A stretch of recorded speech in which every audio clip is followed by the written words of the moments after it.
change must start in the life. If you really started taking steps on the path, a change must start here and now, in this very life, in this very life, in this very life. A change for better. Peace and blessings eternal. This is the Noble Attempt. This week I connected with Brother Jamil. Join us as we discuss the fruits of Vipassana meditation, embracing obstacles, plus the keys to finding peace within the chaos. So here we are. We're going to dive right into it. Welcome back to the Noble Attempt. Took a little hiatus, but here we are. Got a good brother with me today, Mr. Jamil. You there, brother? Peace, brother. I am there. I hope that you can hear me and that our connection is strong, but we'll make it work regardless. How you feeling, bro? How's that? It's been a minute since we've got a chance to talk, to check in. Been a couple years, really. Yeah. Looking beautiful. How you feeling? Thank you. I'm feeling good. I'm feeling blessed. You know, we're in a time of great change, obviously, all of us individually and as a collective. And I just feel light, you know. I mean, there's been some heavy times, obviously some challenging times for all of us throughout this period, but I definitely feel good and just towards what I feel is my right path. So I can't be anything but grateful about that. Yeah. It's not always fun. It's not always painless, but if you trust, right, that you are being put on your right path through that pain or through the hardship. That pain is, I think, somewhat of an initiation, right? So I think if you can see it as that, then you can actually honor that pain as part of the experience that we're all going through, and actually say, hey, that's part of this. That's part of the game. Yeah. You know, there would be no pain, no gain, no game, you know? So. Yeah, big time. I feel it. It's hard though sometimes, right? Like we know this, right? We know this. There's two sides of the coin, this and that. We know the pain is necessary, but when you're in it, man, it's like, to embrace it though is a beautiful thing. Because once you get through it, it's always looking back. It's always like, oh yeah, that was a something, and it always passes. Which, okay, so that reminds me of everything passing and changing. I guess I'll just introduce you a little bit. I have here, it's like, please. Man of many hats. You know what I mean? You might catch Jamil on any given day, and he might be wearing a different hat, doing a different role, playing a different role on the planet. From what I've seen, it's like, we got an activist, a musician, a poet, a scholar, a rapper, youth development mentor, mentor to these youths. I know you're in the film industry, aspiring filmmaker. Can I say that? Yeah, I think right now that's kind of the major medium that I'm communicating with and learning through and growing with. So yeah, film is a passion and a pursuit. Yeah, pursuit. Business owner, right? With Indigenous Media, community organizer, just the list goes on. You know, it's a lot of things. And a meditator. I got a funny story. So a couple years back, and I was in Seattle back, and Jamil was getting ready to go do a Vipassana course, right? For those who don't know, Vipassana is a 10-day, I would call it an intensive meditation course. You want to elaborate a little bit on what that is, just to explain to people who may not know? Sure. So Vipassana means insight in the original language of the Buddha, which is Pali. It essentially is a form of meditation, a practice of meditation that starts with observing your breath and then observing the sensations in your body. And the ultimate goal is purification of the mind.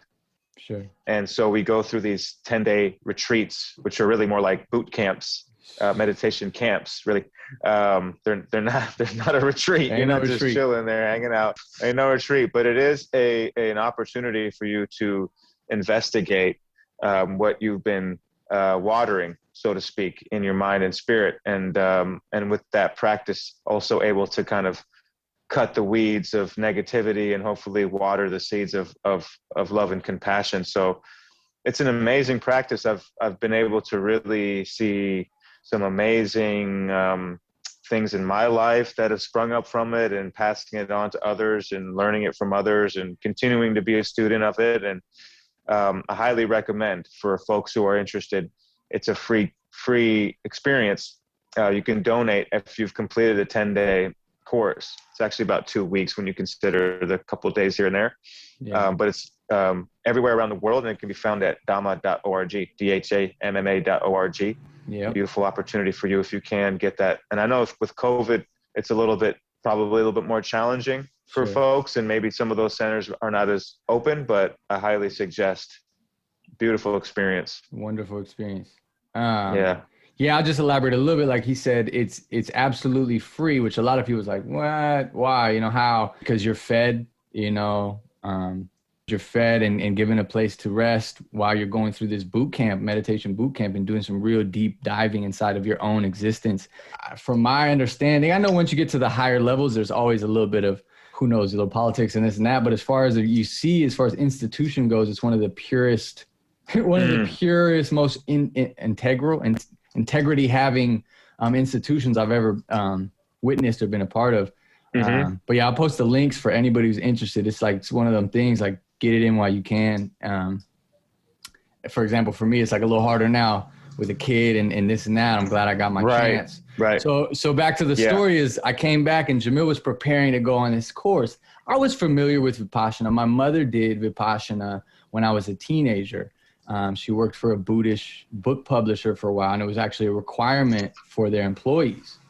And she started as a temp employee and was like, look, I got kids. I can't do it right now. She has to raise 3 kids. I'll go when I can. And at some point when she had a little more support, she went for 10 days. And I was 15? Like, I don't know. She's trying to tell me about the Anapana, she planted a seed, basically. I wasn't receptive to it, but the seed was planted. So by the time, the time of the story I'm telling, I was a little more into that meditation groove, into the self-inquiry groove. And so Jamil was getting ready to go. And so, we're just like all loving him up and giving him support as he goes. And while he was there, I then decided to sign up for Vipassana. The influence was strong. I felt this pull. And so I signed up for my course later on that summer. Jamil came home. So that was 2018. Must have been. Yeah. Summer of 2018. Got it. And he came back. And he was I just remember it was like exciting, like a Jamil's back, and he was like a specimen. I remember coming to Ari's apartment. He was sitting there kind of in his own zone, just kind of radiating, he was just having this radiance and this peace about you. And everybody was kind of gentle with, I think just like gentle with the energy. It was very potent energy during those 10 days. If you're doing the work, you can really cultivate a lot of potent energy, I think. And it was just beautiful. And I was like, wow, I was really excited to go have my turn at that when the time was right. So I did. I just continue it. So I went, and then this is a story of like showing the hats of Jamil. So that when he was in full just peace mode, and I went to my 10-day retreat. I'm not going to go too deep into it, but wonderful time, like really, really did some work and learned, was eye-opening on a lot of levels and gave me some real life tools. So I'm so glad that you had the opportunity to do that. Yeah. So the first one I did, though, back to Seattle, I came home and I'm in this mode too. I got this like aura. I'm feeling all this peace and all this thing. And I get home. I think it might've been the day I got home, and I hop off the bus and I see Jamil on the streets on Rainier Ave doing some politicking, doing some like picketing, and just like just arguing with some young ladies, doing some politics stuff. And I just thought it was so funny, man. Like, anyways, that was just a little story. Just like, man, it was so funny. Yeah, man. The contrasting. That's great. And you went to Onalaska, right? You were in the Washington one. Mm-hmm. Yeah, it's a beautiful place with just some really magical energy there. I don't know how to put it other than that. The deer, the wildlife.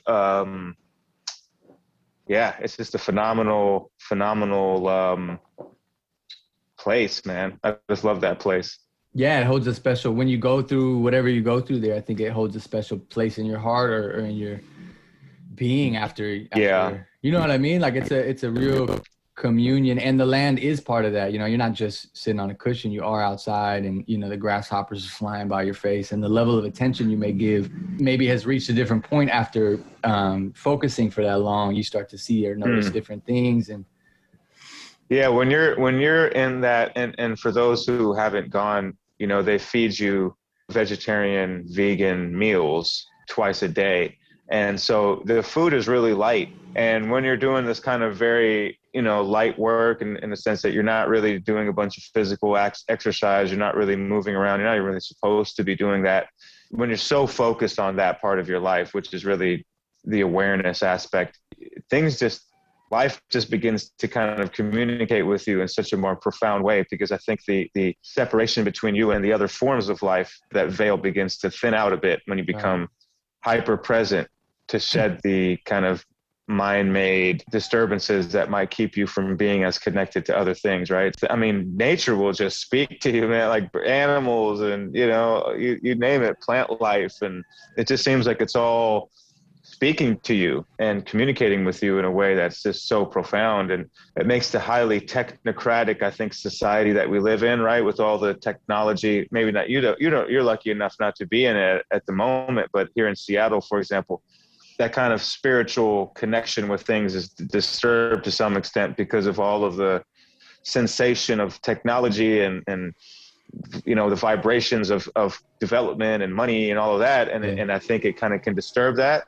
When you're able to tap out and be in nature and get to your own inner nature, when you come back to this, right, it just seems such a tense and disturbing environment, really. It just kind of feels like it's very intense and almost disturbing, and you kind of be like, wow, people are really out of it, you know, and they're so into the thing that they're doing here in this world. It's very easy to get, I think, caught into the ego, into the mind, and the highly developed westernized technological culture that we live in.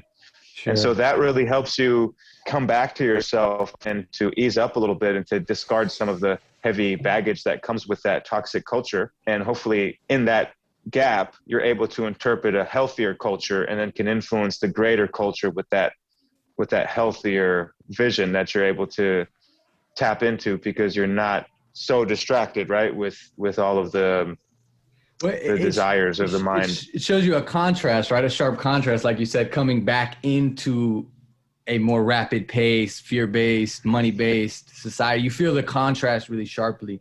So hopefully if we got some tools from it, we don't necessarily get wrapped up in it right away. Eventually it's going to sweep us up a little bit, but you know, unless the mastery is very high, you can navigate any urban setting, rural setting, whatever. I think that's right. I think that's the ultimate form of that practice. I think is being able to walk into anywhere with that detachment and equanimity and that awareness, right? No matter how crazy it might get, to have that sense of presence. Yeah.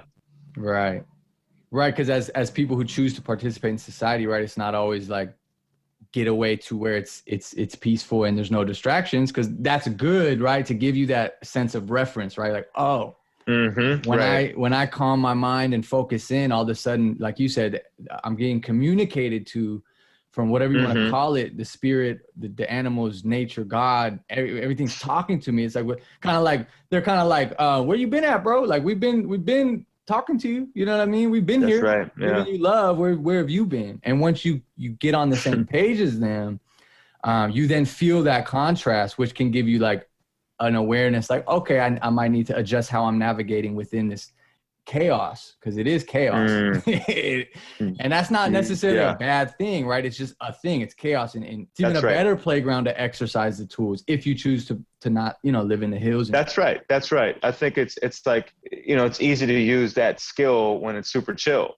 right? But when you take it to a more chaotic environment, it makes using that skill, how do I put it? It cultivates that skill in such a more unique way, because, you know, you're now having to be present, not in the middle of, you know, of the woods in a little cabin, but in the middle of the city with on Rainier, when traffic, you know, things have gotten, especially here in Seattle, a lot more chaotic to some extent, you know, so having that practice already cultivated is so I'm so grateful to have had that, because as we get into these more trying maybe times in some certain places, to have that skill it's good for yourself, but it also kind of spreads that meta, so to speak, that kind of awareness to others, even in the immediate. And that's a good thing. This episode of The Noble Attempt is unofficially, unsolicitedly, and definitely unpaidly sponsored by Vipassana meditation courses and the teachings of the beloved Goenka Ji. For more information on this very powerful opportunity you have globally to participate in a 10-day meditation training, visit www.dhamma.org.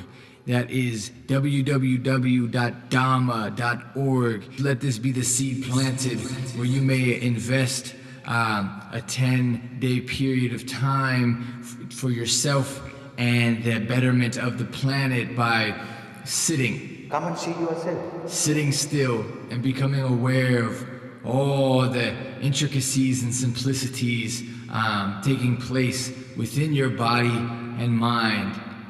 Thank you, and let's get back to our regularly scheduled attempt of nobility with the brother Jamil Suleman. Let's touch on that a little bit. It's interesting times we're in, for a fact, right? I think probably all humans have always said that. It's like, oh, interesting times, but you really do feel a sense of major change. And it seems like, for me, I tend to lean toward optimism always. I still lean towards it, but I'm definitely not swimming in optimism. I look at it like sometimes I observe my own practices, it's going to get worse before it gets better. And I think I've noticed a lot of wise people, or even like traditionally optimistic people, are looking, just observing and saying, shit's fucked up. And it looks like it's getting a little worse. It's not like it's just going to patch over, unless we as a society choose to absolutely ignore everything. You know what I'm saying? Like, the potential that it's getting a little worse and a little more heavy is there.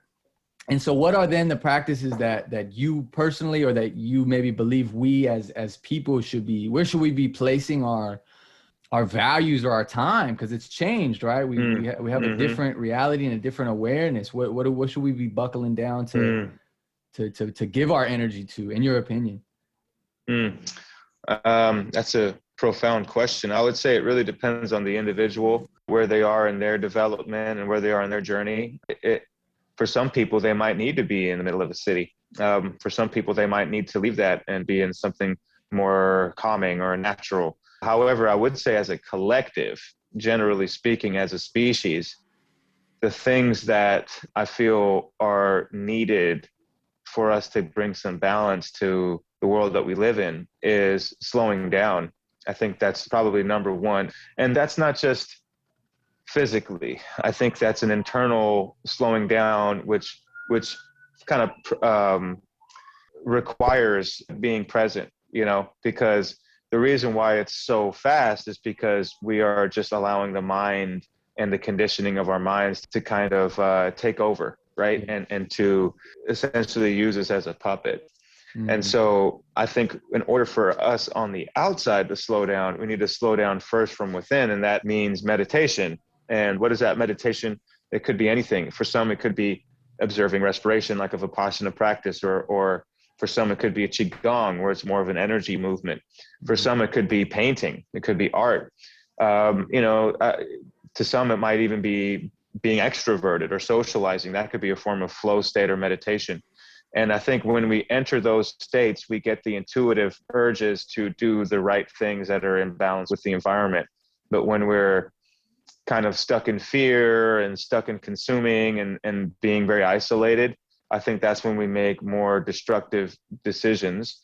And again, I think those decisions in the world are just a necessary stage in our development, and act as kind of a collective transition and a form of initiation for the collective species to say, hey, and sometimes, like, it might have to get bad, right? But more in the sense, what happens is, it's really what we're doing is we're kind of like cleansing some of our old tendencies. And sometimes that means expressing them out, and in a way respecting and honoring them in the sense of what they are here to teach us and what they're here to do. So, you know, it's easy to pick a side and then be involved at that level. I think it's a little bit more inwardly challenging and growth based to kind of zoom out a bit and say, okay, this, for example, left and right of the political spectrum, for example, this is a necessary aspect of consciousness playing itself out as it begins to kind of become more advanced and more integrated within itself. So it's almost a part of the process, right? Yeah. And that the byproduct of that is that eventually the species will be far more connected and understanding of one another, and those aspects would have been expressed and will be able to be in more of a natural state. But sometimes you need that storm, so to speak, to usher in the environment and opportunity to do that. For me, there are certain practices that really help. You know, meditation for sure. Slowing down in a lot of ways means just kind of living. You know, they call it minimalist, right, but I think what it is essentialist to me. Like I just take what I essentially need. You know, and everything else to me is kind of neurotic in a way. You know, I'm not going to go out and declare that to people like get rid of all your stuff. But for me, it's just like I'm so much happier with less stuff. Yeah, I'm so much happier with no debt. I'm so much happier with not having to be chasing something to acquire as a form of happiness. In fact, I'm just happier just saying, I'm done. I'm just done. I'm done. The race is done. And I can just kind of enjoy hanging out with my friends or going on a camping trip or making a song and putting it out or making a movie and putting it out or, you know, helping somebody in the community or having dinner with my folks or, you know, whatever it might be. Then life becomes an adventure, you know, something that's there. There's not a goal. The goal is itself just being and experiencing and kind of looking at life in a sense of wonder and taking care of each other so that we can do that together. And I think really too, with the whole COVID stuff, you know, to me, like community is how we become collectively resilient against tyranny and authoritarianism and a lot of the things that I think come along with what's going on in the world right now. Yeah. And so if we can create community, especially on a local level, in a physical, real world level, not necessarily just on social media, although I think the tool can be used well. But, you know, if we focus more on local community, growing food, you know, having that ability to slow down, to work with each other, to kind of replace the things that we're dependent on. I think that inevitably will see us through or see some folks through communities through that. And also just being kind of ready and prepared for things to get more challenging and also to have a inspirational outlook about that in the sense that saying, hey, you know, when it comes, I'm going to be ready to help people. I'm going to be ready to organize with people. I'm going to be ready to get along with people. Let's move that car. You know, let's grow this pea patch. Let's help get your daughter that bicycle, whatever it is, you know, just being ready to help, I think is such a much more exciting thought than saying, okay, when it gets bad, it's going to be me and my gun and my can of bean. To me, that's it's really much the more only exciting way. and cool opportunity because this society sucks anyways, right? Right. It's not really serving most people. No. And I think if it did become a more dire situation, I think that's the only way. I think that's what people will have to figure out. I think humans figured that out at some point. Like, I just remember hearing about don't base me in science. I'm not a doctor and this and that, but that there was the early human, right? And that they were very fear-based. And if they killed a goat, they'd rather hoard the goat than share the goat with their brother. You know what I'm saying? Even if the meat's rotting, they're not going to let go of that goat because they're scared there's not enough goat the next day or something like that, right? And as humans develop, they realize, well, I could probably do better. Like, I got this goat. I'm about to share some of this goat with the homie Jamil and his family, and then we'll all be a little stronger to build. Then we can build that little farm. And so I could just see how humans would figure out how much better life could be if they work together. And you might sacrifice, whatever. Yeah, having your own Xbox or your own car or whatever, all these things. But imagine if we just had one truck and everybody used a truck. And when the truck fucked up, the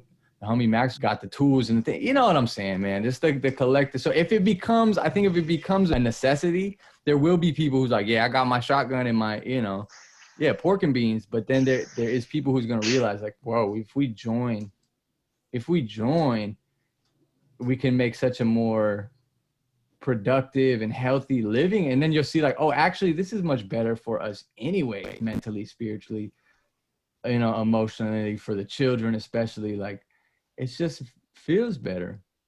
I want to touch back on in the beginning of that, you said something about moving through what may be, it's kind of like we talked in the beginning, what may be painful or like something we've been doing. That same pattern may need to express itself, and it may be even more pronounced. For me, I take it personally. I'm thinking about my own life, and like me, I'm dealing with anger. It's been coming out since I became a family man, like all this anger that I haven't seen since I was a teenager. It's just flooding out, and I don't really have words for it or explanation for it, but it just keeps coming. And I'm trying to be present with it and not be too hard on myself. But when you say it like that, like, oh, these are old patterns that need to be purified. And before they can be purified, they're going to express, and maybe in a fucking flamboyantly, you know, loud way.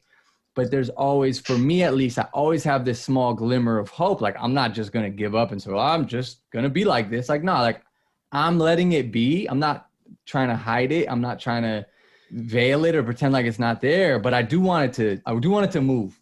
So I'm feeling it, but there's that sense of hope that like, okay, this needs to express itself before it then can calm or be soothed. If it's the inner child, like be soothed and okay, it's okay, you're fine. So that just struck me as something like, oh wow, something that you're working on may need to express itself more loudly at first in order to get through it. It's going to help me in the next few days. Yeah, no, that's great. I think part of the unveiling of this awakening or shift in consciousness is everything that's been repressed has to come and be expressed, because in order for it to be whole and integrated, we can't be hiding, right? So that the shadow aspects of yourself are going to come to the front. And I think this provides the opportunity of initiation in the sense where your spirit or your consciousness can either get stuck again there, you know, and try and push it down more, in which it'll kind of get worse, or to resolve it through integrating it and allowing it to be and accepting it for what it is, and even thanking it for what it's teaching, and inevitably allowing it to go, which is the process, which is the work.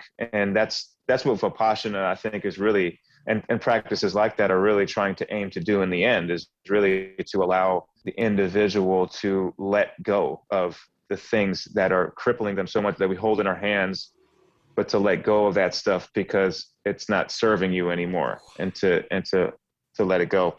But inevitably you have to face that. That's kind of the dark night of the soul, you know, so to speak. And having had these little glimpses that I've had throughout my little spiritual experiences, and kind of having those refreshing reminders of really, oh, it's going to be fine. Yeah. Not only is it going to be fine, but like I kind of ordered this, sure, you know, to give myself a renewed and refreshed perspective of what I already have. You know? I think that's the tricky part for the mind that's stuck in patterns. Sorry to interrupt. Like for a mind that's stuck in patterns, like most of us are, is that the work, like you said, is like, I ordered this on a subconscious level. I know I need to level up, and I'm not going to level up by staying mentally where I am today or where I was last year, for example. Something needs to change. But once the change comes, then you start to throw a temper tantrum. Like, I don't want this. I didn't ask for this. You know what I mean? But you really, truly did. The highest version of yourself did. It said you need this to then level up, but you have to outgrow an old perspective. And just as a ego-based, pattern-based thinker, you're like, hell no, you know, get that change away from me. It hurts too bad. And it's back to that pain. It's like, it literally hurts. So of course we try and protect our little, you know, our smaller self, like shield it. And that's fair. But eventually, hopefully we gain tools that let us see it more clearly, as like, and you say the initiation. I try and remember that as I go through my struggles as a family man, as a man, just myself, I remember that this is an initiation of some sort. If it was a cakewalk, if it was like peaches and cream the whole time, I wouldn't actually be leveling up. But I do know once I get through this particular portal, I will be a much better just community member, a much better father, a much better person of myself, a son, a brother. Everything that I am will be refreshed and open, you know, and open and not clinging, like you said, to these ideas that they may have served me, and that's good. But once you're still holding them, you can't take nothing new. You know what I mean? And that then starts to suffocate not only yourself, but your relationships. So it's big. It's big time. I want to move on to a concept. It's kind of, we've already touched on it, but like Jamil, obviously, if you haven't picked up, he's a mystical man, right? But he's also he's a logical dude. You know what I mean? He has reason, he has logic. And so there's this, like, at least for me, there's always this line. I mean, for me, I'm always leaning way toward, I prefer the mystical side of things. There's this line between like logical thinking and which serves us, right? In a way, and then intuitive thinking, which is like which is my God. My intuition is my everything. That's like what I give most of my decision making over to. So I'm just curious on your perspective of that balance or that imbalance of logic and intuition. Maybe for you, like, how does that look? For me, I'd say I feel very balanced between my intuition and my intellect. I would say when I was younger, I really leaned heavier on my intuition. I was very much a feeling type person, kind of a lot through art, and I didn't really communicate a lot. I really wasn't a talker. I was more of if I communicated, it was through my art, which was drawing. It was visual art, at least when I was really, really young. And then it became poetry, and that became verbal. And then it became kind of comedy and satire, and that is obviously verbal. And spoken word kind of came out of that as well, poetry. So that's when it became more of a practice of thinking, because when you're writing lyrics, you are using kind of, I think writing lyrics, especially for hip hop or rap or spoken word, is one of the most incredible ways to combine both sides of the brain, in my opinion, because you are doing a very kind of technical process where you're trying to hit a beat, and it can only be so long. And there is a formation of maybe a verse, depending on if you are doing something more structured. But you're also intuitively kind of channeling the words and what you're saying, and what you're feeling is really more of the communication, especially when you go to actually spit the rap or articulate, deliver the thing. So I feel like rap kind of led me to just that form of art. And then when I went to college, just reading a lot, and being hip to world events and things that influenced my lyrics, and being influenced by lyricists who talked about world events. And then it led me to kind of read up about that, having a degree from the University of Washington in comparative history of ideas, and intellectualizing that a lot, doing a lot of study abroad and things like that, and traveling. And so incorporating a lot of that intellectual knowledge in my intuitive art, trying to keep that balance. Either way, either extreme can be, if it's done too much, I think can be a hindrance to your development. But sometimes you do want to be more in the flow of the intuition. Sometimes you do want to be a little bit more tangible and more focused in that creative mode of the intellect. So trying to balance that, I think, is the ultimate form of Qigong, or the ultimate form of energy dancing, Yeah. It's tricky. I think as I got a little older, I definitely started to entertain logic as more valuable than I used to. Because you used to completely disregard it, you know what I mean? And then you get a little older, you start thinking a little differently, hopefully. And I think what you said about like writing a rap is literally like, it's both to a T. Like, you can't do it without reason and logic and structure. Yeah. But at the same time, you might come up with lines that just hit, or that's the one, and you feel it in your whole body. You know what I mean? You feel your whole body light up, and like, that was the right words. And it might not necessarily came from my mind. It might have came from somewhere else, but it's right. It's just it. It's not even about right and wrong. It's just it. And that's for sure coming from that other ethereal place. So that you touched on, that's the next thing I was going to ask you about, of like the magic though. Let's talk about the magic. Let's talk about the intuition. Because you have experienced that in your life. And that is, I would say it's a little more potent for the human spirit. It's a little more nourishing, that magic for the spirit aspect. And I think travel is one thing that can really, for me, it definitely did. I know you've had some, so you want to share some of your travel experiences and how that may have introduced you to the magic, you know what I mean? Yeah, absolutely. I think especially when you go to a place without necessarily a goal, right? Or a destination, when you're just like, I'm going to put myself in this experience and just allow my intuition to guide me. That's where I think the intuition comes in really handy. because you can kind of ping off of your emotions and your feelings and your intuitive little hits, like, oh, and you'll meet certain people and get cool conversations and learn a little bit and grow a little bit and share a little bit.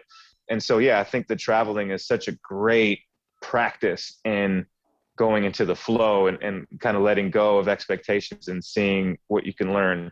But for me personally, I moved around a lot as a kid, so that was kind of part of traveling, but it wasn't really, I think, what we're talking about now. But there was moments when I had just curious little adventures, as a youngster. But in particular, when I got older, my family's South Asian descent, East Indian and Pakistani, mostly from Northwestern Indus Valley area.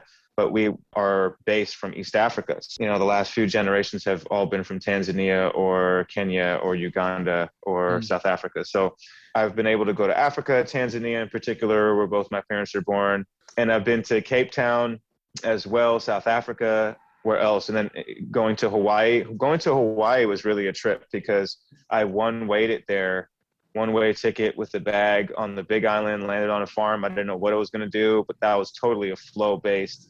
That trip right there, you had to just trust the intuition and just go with what was going to happen, because I came there for kind of that, I kind of came for some kind of spiritual something. It literally, I started getting some intuitive hits to go there in my dreams. And then all of a sudden in my waking life, I would see these little bumper stickers and, a girl would be wearing a dress and it had the island chant, these kind of things.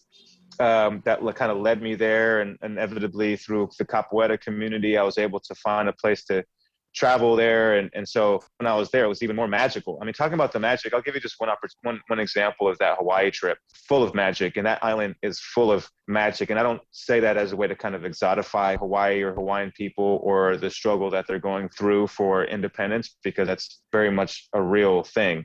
But there is just a very powerful presence of the place. It's the newest land on earth, right? The volcanoes of the Big Island chain are vomiting up essentially the newest land that will be lived on in the planet. So it's got this root chakra, real energy.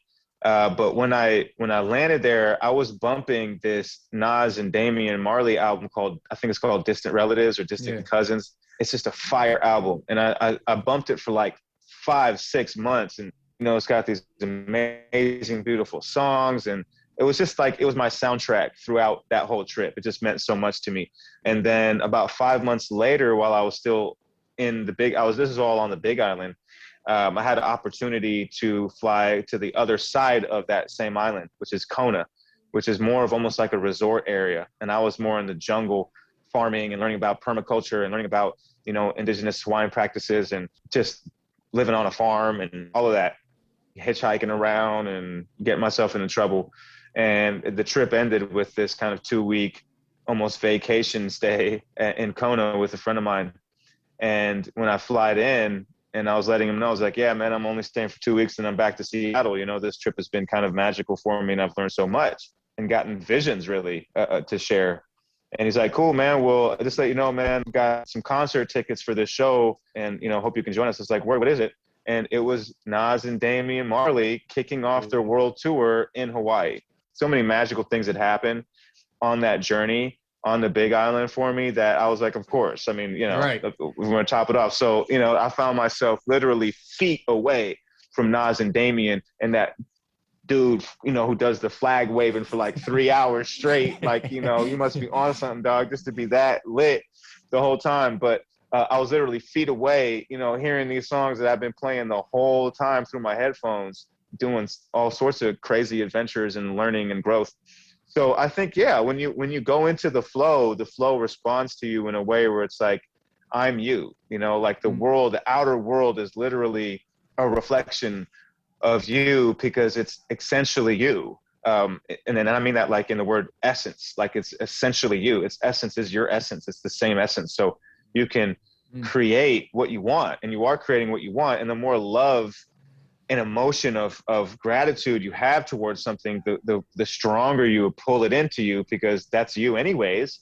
So if you love it so much, it will come your way, and as long as you're not resisting it with fear, you know, all of a sudden you're feet away from Nas and Dame, you know, and you're just like, damn, I love this album. Because it wasn't like I was scared of that album, right? I wasn't scared of, you know, just to give an example, I wasn't scared that, man, if I listen to this album too much, you know, that show might come and I might fuck it up and not somehow show up at the, you know what I'm trying to say here? And I think a lot of times when we have these goals of what we want and then we have fear around what we want, we push it away, you know, and then all of a sudden we end up in a hamster wheel. And that's when, you know, society can really get you and say, yeah, man, take this pill or, you know, eat this or get this vaccine or whatever it might be, you know, dare I dabble in that. But, you know, that's kind of the way society can manipulate you when you're out of your magic, when you're out of your flow. So I would say figure out what gets you into that. For me, it's nature. I literally, the moment I'm in some trees outside of the city, I'm there, dog. It's so easy for me. I'm just like, damn. To the point where, like, when I'm in some trees, like, the second I'm in there, I'll be like, damn, what was I tripping about? Like, damn, I forgot I just need to do this, you know, and I can just shed all of that nonsense. You know, being around good people, enjoying time, laughing, making music, cooking food, you know, these are all of the things that I think can get you out of the matrix. So you said, like, we're seeing a reflection of our inner, right, on the outer. We're seeing this essence that we all share and that is us. When you travel, especially assuming you're traveling, with a backpack or traveling light, it seems to happen so quickly, right? You just see these reflections of the essence and it just clicks in. The synchronicity is just bang, bang, bang, bang. And so then it makes me think, like, maybe when you're in a little more of a rooted down and you start to accumulate expectations from yourself or from people around you, you start to accumulate material goods, you're creating literally more weight, be that physical weight or mental, emotional weight, that then makes, like, the reflection slower, or, like, you know what I mean? There's a lag that it just don't come as easy because whatever distractions or weight that you have, that just made me reflect on that. And then again, of, like, how do we bring that same level of magic or purity into a life? And I think simplification is what it is. Like simplify, like, what do you actually need? What are the tools at this moment? What are the tools you need to achieve your calling, whatever that may be, whether it's music or art or anything that you feel like you need to be doing. Strip everything else away and let it and get to work. You know what I mean? In that sense. Yeah, I think when you're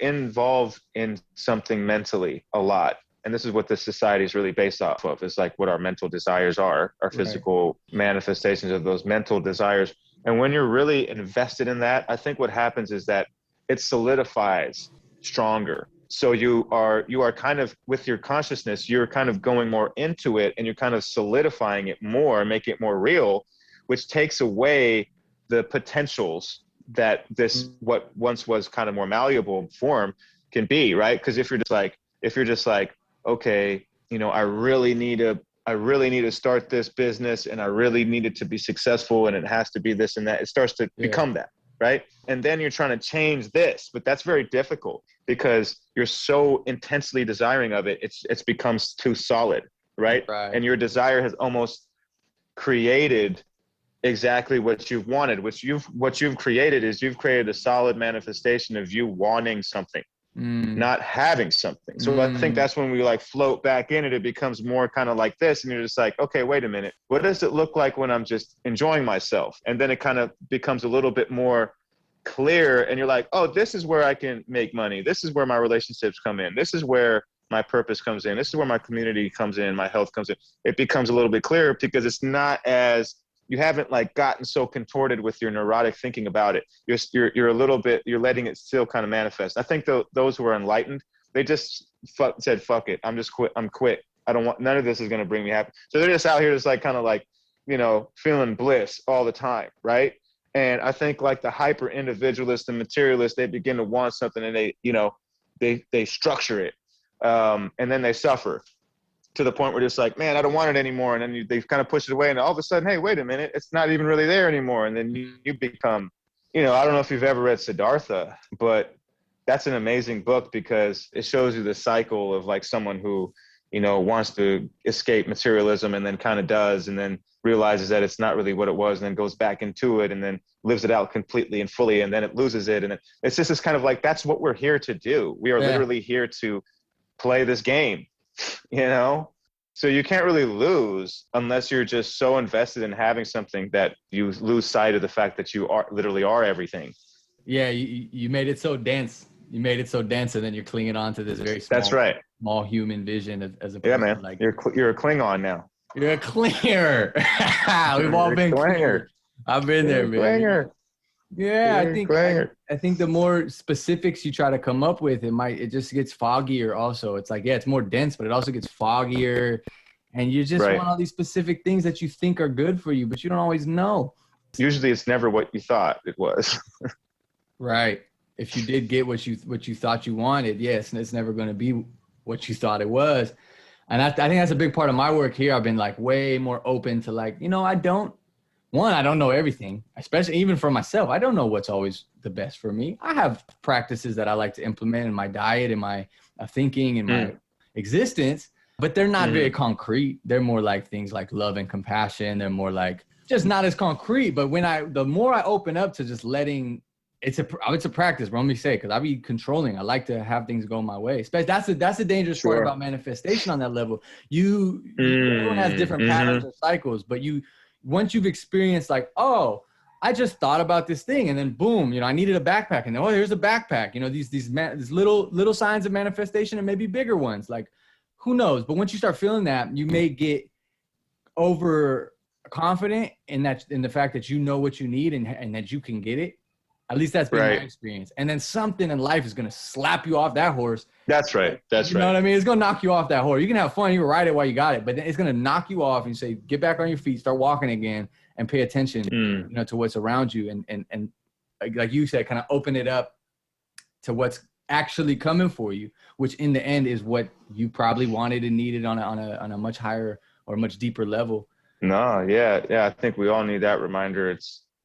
Sometimes you need to go and do it anyways, right? Even though you might know better. Sometimes you just need to go and do it and learn it on your own.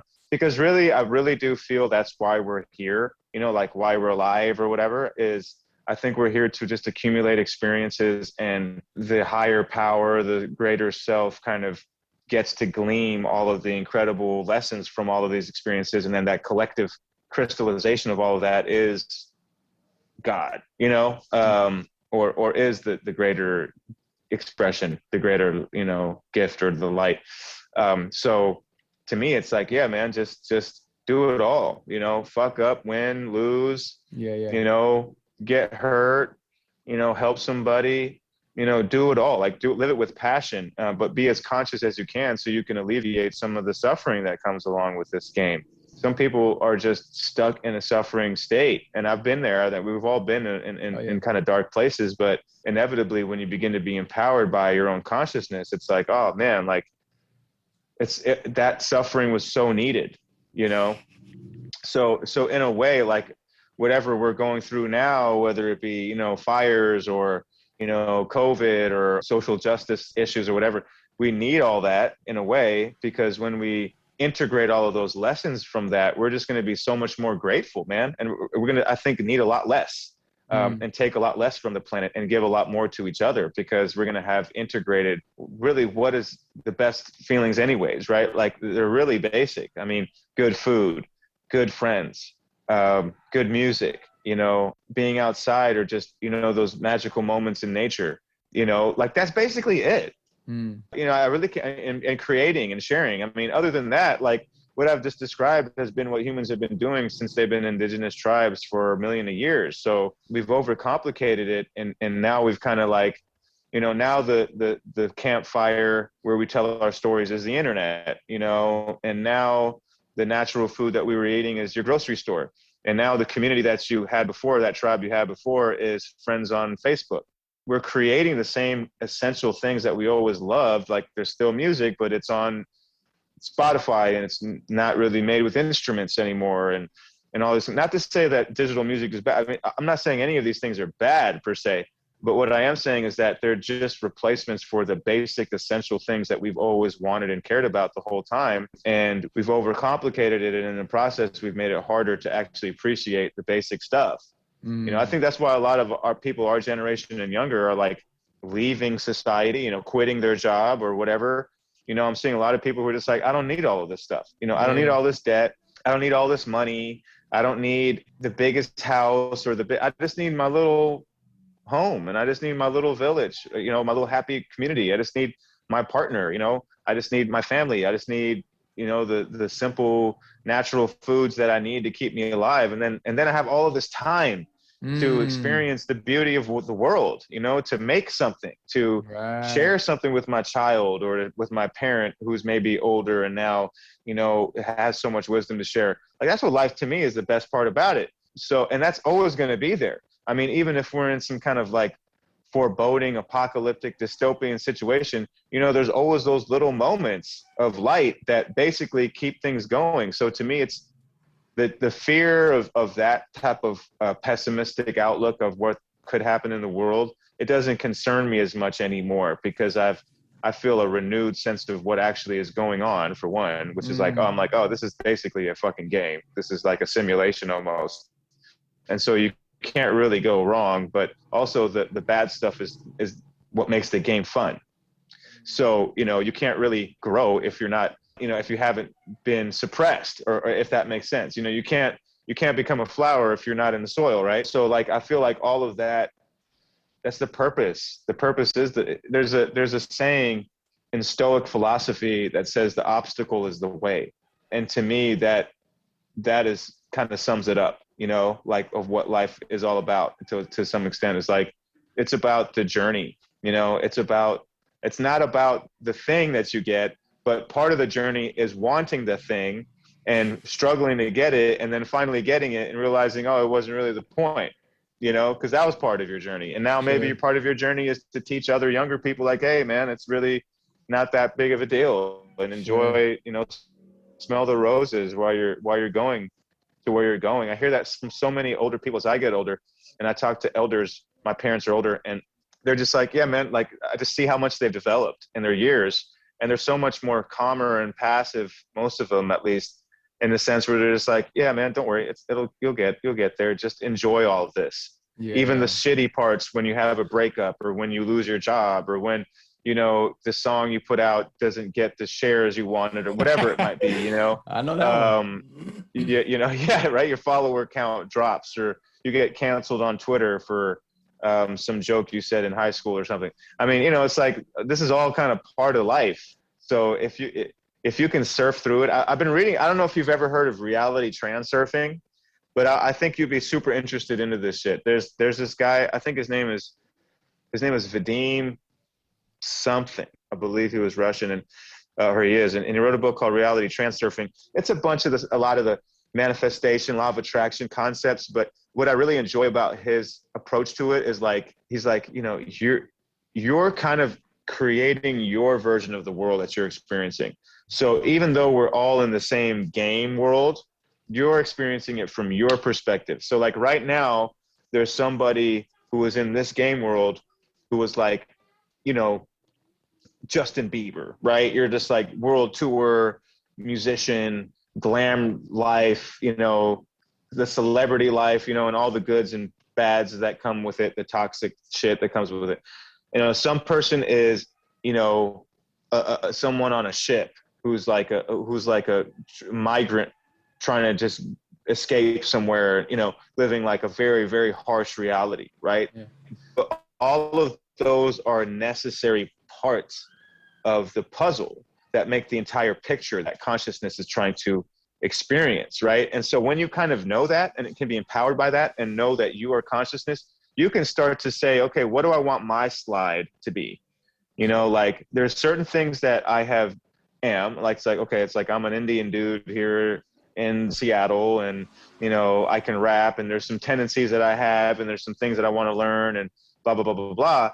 But other than that, like I make it up, you know? So I can totally just be like, okay, I'm a pirate now, so I'm going to sell all my shit, you know, get one bag, jump on a boat to Alaska, and, you know, get myself mixed up with the wrong crowd and start selling meth on the high seas, you know, or whatever it is. Like, you know, like I get to make up what I want to be and what I want to do.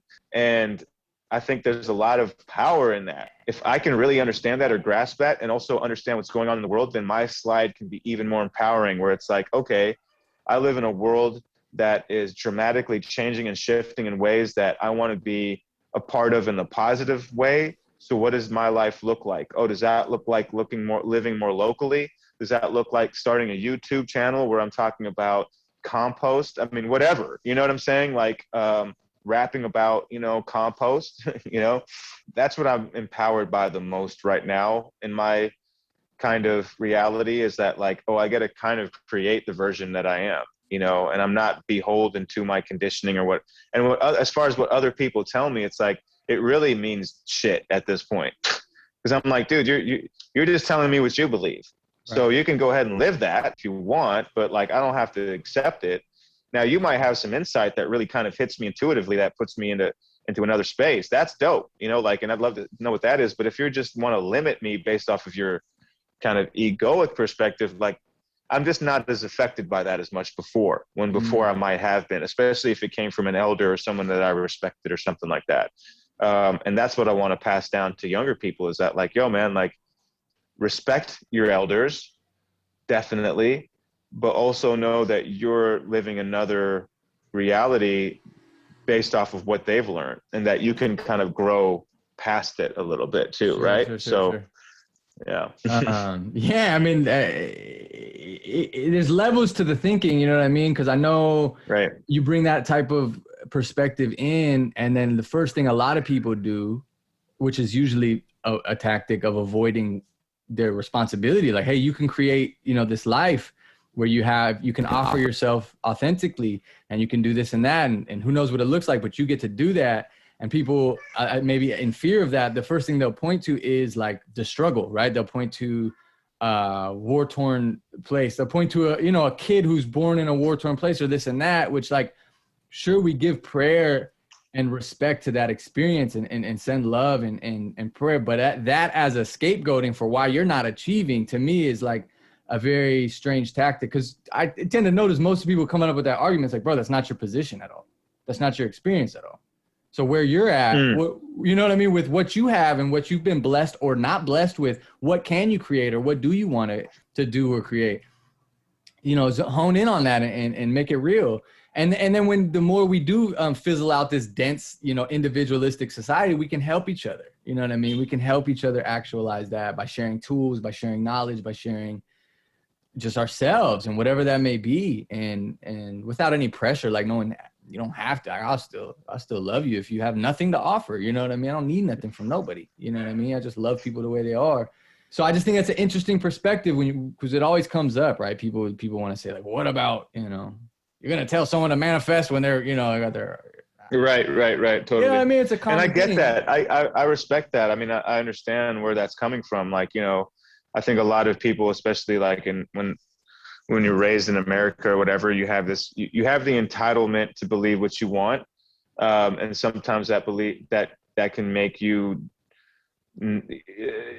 It's called spiritual bypassing, right? Where folks can essentially say, yeah, just manifest your way out of this. But it's like, well, it's easy for Karen because, you know, sure, Karen's living in a 3-story house and has never really had those kind of problems or that kind of conditioning to even say that those limits are there, because it really comes down to the mind.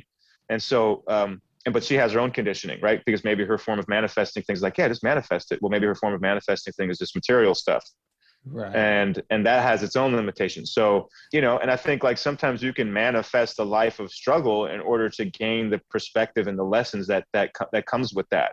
Right. You know, as a matter of fact, I would say you probably are going to gain more of those lessons living a harder life than living an easier one. Because again, here's my current belief about this shit, is that in the spirit world, everything is kind of too good and this is kind of perfect. You know, and so that we've created these lower realms almost to appreciate that a little bit more by going through conflict and hard times, and getting the lessons through it. That's why the obstacle is the way, to me, is my new perspective. It's like, if I see, for example, I have a new, I'm doing a new diet that's really been helping me out. And it's very, you have to have a lot of discipline. But when you utilize it and when you put it into practice, it really, really works to lower inflammation and make you very healthy. But the kind of like desire to eat, or especially in our society, when you just go across the street and grab, any fruit or any candy or any meat product or whatever, right? When you're trying to do, let's say, intermittent fasting and eat only within like a 3 or 4 hour window. But what I've noticed is that like doing those kinds of things, like doing the cold showers, by getting up early and meditating when I wanted to sit there and sleep, by doing those harder things, I'm getting so much more composure and self-control that when I interact with the world, everything just comes to me, it really, really does, because I don't want the pleasure, obviously, if I'm going through all of this kind of harder emotional stuff, which I'm kind of using as a way to train me to not want anything. Because if I'm wanting now, not pain, but, discomfort, if I want to go towards discomfort, if the obstacle is the way, then when I get the trinket, when I get the nice thing, when the piece of cheesecake comes after the dinner, then it's just like a gift, then it's like, oh, dope, but when you want that so much and then you're just chasing it, it never happens, and then when you don't want it and you get it, you appreciate it even more in a way, because it's like, oh, this is why this is here. It's to celebrate, it's to enjoy. I mean, because at the same way, like you said, if you're chasing it, you say if you're chasing it, you'll never get it. That, or like depending where you are, like if I've noticed a lot of differences between the US and living. So it's different when you travel, right? I've traveled to the Philippines, I've traveled to other places. It's wonderful. When you live in a place, you have different experiences, right? So if someone who's chasing in the US, you might get that cheesecake every day if you want that cheesecake, right? But is that necessarily like good for you? But are you really enjoying that cheesecake? It's like a law of diminishing returns. Like the first cheesecake, wow, that's right. The 50th cheesecake, bro, you're just satiating some fucking sleeping part of your soul. It's not even helpful, right? So I've learned in the Philippines, it's been the greatest. It's hard, but it's been the greatest experience here. It's like, it's just different, bro. It's just different. And the level of comfort that I now recognize and privilege that you grow up with being in the United States, almost no matter what class or position you're in. That's right. Yeah, totally. It's another level, bro. And so here, it's at first like, fuck, this and that, and you can't get this certain things, or like, good luck finding some cheese, or like whatever. But when you get the things, right, you start to lose attachment. Like, I don't need those things actually. But then when you get this certain thing that's like so wonderful, you're like, wow, you really let it really, like, you feel it, you're like, wow, what a blessing, And it could be something that's very simple, but it's like, what a blessing. And you appreciate it. But man, I'm telling you, bro, it's still happening. Like, I'm still going, I'm finally being present here, so the lessons are coming in that way. But just living here, bro, I'm gaining. I finally, like you say, embraced the obstacle, because I struggled and resisted it for a while. Now I'm here like, okay, let's learn. I'm here to learn, soak up from the people, soak up from this land. Yeah. And the lessons are coming in, and it really, and then it even develops a compassion for me of like, oh, people who think they're manifesting some life of joy and pleasure, it's more likely it's pleasure. It's like you said, it's actually a limitation. And it might feel good or look good on the surface. But we all know there's different, there's a surface and then there's a soul. It's like, is your soul really being fed? For where you're there, you have to consciously starve yourself of these things, certain things, to gain the discipline and the appreciation for the simple things, because you're so flooded with comfort. So flooded, I'm not saying you, right? But us in a society like that, you're so flooded with everything, bro, from a washing machine to just all of it, man. Totally. All of it. So I'm finding a lot of gratitude in whatever my struggle may be, with leaving my life behind back there and embracing this one. Like you said, the obstacle's the way. You start to realize that every person faces discomfort, right? Like, life is a series of uncomfortable and slightly unfortunate events. It's just reality. Like, it happens. But if your mind state is balanced and okay with it, it's like, bro, you don't have to enjoy it. You should enjoy it if you have that perspective, but at least be aware of it and don't get wrapped up in it, because it's going to pass. And that ties back to the Vipassana, right? Like, has it ever stayed like that ever in your life? And if it did stay like that, that's when you start pointing at yourself. Like, why does it stay like that? Because everything around me is changing. Everything else is always changing. Why am I staying stuck in whatever? I don't know. I'm going on a rant now, but anyways, man, just bless up to the world, man. Be grateful for the simple things, you know, they're really blessings. And every day, you know, every moment is just so precious. You know what I mean? So precious. So I'm so grateful that we got to do this and the internet held up for us. It's been a while since I did one of these, and I was like, for some reason I get numbers. I'm like, Jamil's number 6. I don't know why. Man, so like, beautiful. It took a while. I'm like, okay, maybe someone else will do that. But I'm like, nah, bro, it has to be Jamil. So I'm really grateful, brother, that you found the time to link with me. We could share some of this. Man, it's an honor. It's an honor. It's an honor to share with you, man. And you know, just to bounce these kind of ideas back to one another, you know, as human beings, you know, just to really share and to, because it helps me, you know, it helps me kind of like solidify some things. And I'm like, oh yeah, man, shit. You know, I might say some things, or you might say something, and it really kind of click. So man, it's been nothing but gratitude to be sharing it with you, man. And I hope to see you soon, God willing, inshallah. We meet in the physical and are able to reconvene. But either way, it's been a blessing to do so with you today, man. So sure, bro. Bless. Much love. Much love. Muchas gracias for tuning in to The Noble Attempt. Hope you enjoyed the plethora of gems dropped by the brother Jamil. Subscribe to the YouTube, drop a comment, a like, share this and that. Most of all, stay blessed. Enjoy the life, enjoy the peace, enjoy the grace, enjoy all the physical pleasures on planet Earth while you are here. Heaven on earth, baby. Let's get it.